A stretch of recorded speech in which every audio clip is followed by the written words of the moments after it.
Hello my loves and welcome back to my channel. If you're new here, my name is Gabby and on today's episode of Vlogmas, I'm going to run you through some planning for 2025.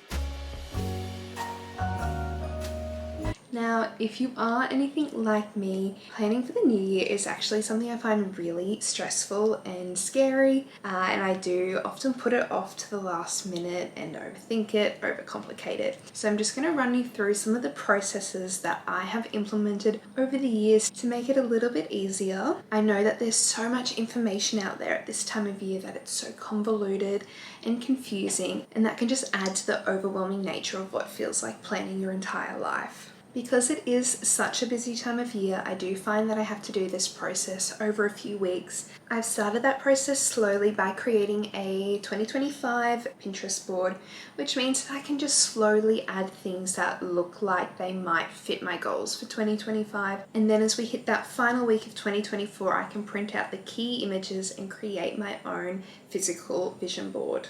But for me, putting together the Pinterest board is really the easy part, and it's more that fun reward at the end, creating a physical vision board.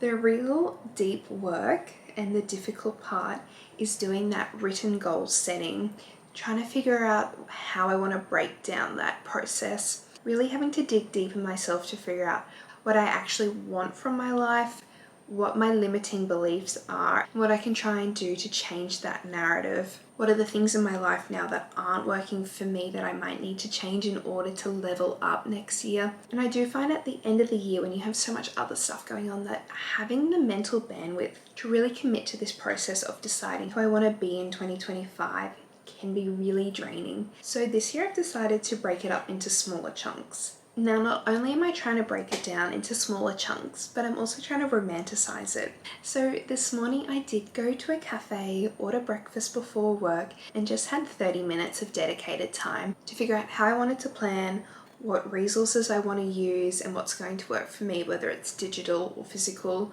or more than likely both. The template and the time frame that I want to use to set and create my goals, given that there are so many different approaches that different people will recommend to you. And then the timeline that I want to implement in order to have my goals finalized for the kickoff of 2025.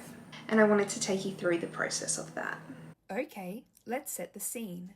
I crammed my bag with as many notebooks as it could fit and took myself to a bustling city cafe. After ordering and enjoying a yummy breakfast, it was time to lock in. I work better under pressure, so hadn't scheduled myself much time to get through this process. My only objective this morning was to figure out the parameters for my goals, the resources I was going to require for planning and implementing, and the time frame and specifications I needed to consider so I can break down my goals into achievable targets. I wanted to create some time for this so that when I do sit down and do the deep dive, I will be set up to be organized and ready to figure out what the next 12 months might look like. Step 1. Decide which approach to goal planning I wish to follow. The overarching idea is that I will set at least one goal for each area of my life. When I sit down for my next goal planning, I'll get this process started by doing a major brain dump and then work backwards to organize my ideas into these categories. Step 2 is to identify my required resources. I've got a few of these to work with.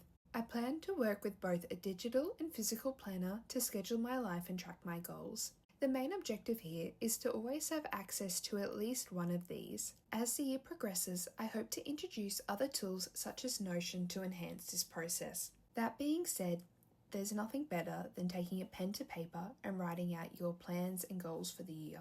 But having a digital resource as well keeps your goals at your fingertips. Step 3 is timeframes and tracking. Each goal is going to be different, but I want to start by looking at the goal over 12 months and then working backwards to identify what I need to do each day, week, and month to achieve my dreams. Whilst goals can't always be habits, consistency still remains key. Breaking your goals down into bite-sized pieces can make them less overwhelming.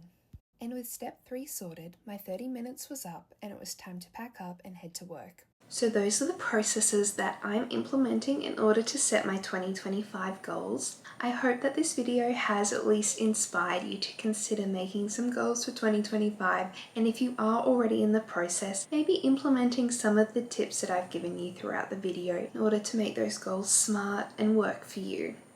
I can't wait to put together my Pinterest board once I finish the goal setting process, and I would love to know in the comments what your biggest goal is for 2025. Thank you all for watching. If you did like this video, please remember to hit the subscribe button and like the video, and I will see you all in the next one.